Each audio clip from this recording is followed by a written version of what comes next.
So, I've been playing Salt and Sanctuary on and off for the last little while on Super Bunny Hop's recommendation. Thanks for stealing my life from me, George. And today, while playing, I came across something interesting. Oh, and I guess if this is your first exposure to Salt and Sanctuary, it's basically an Igavania-style Dark Souls clone by the guy who made Dishwasher the Dead Samurai. It's amazingly tight and fun to play despite some small frustrations, and I highly recommend it. I've been running a mostly dexterity-based hunter build, but the cool thing about Salt and Sanctuary's skill tree system is that it lets you experiment and diversify without punishing you for it.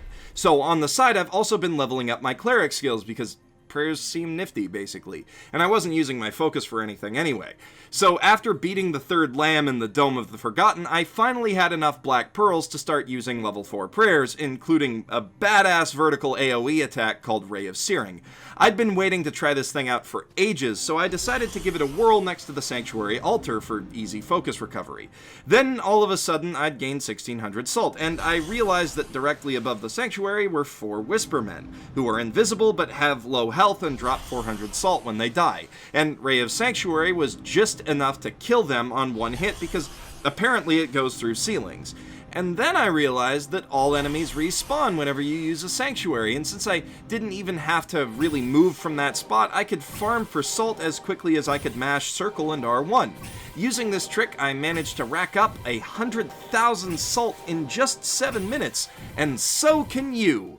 This is an exploit, not a glitch, but unlike a lot of other infinite salt tricks in the game, you can perform it without another player, and you don't have to quit and reload your game every time you use it. That means it's probably one of the fastest ways to level up or grind for better gear once you reach the late game.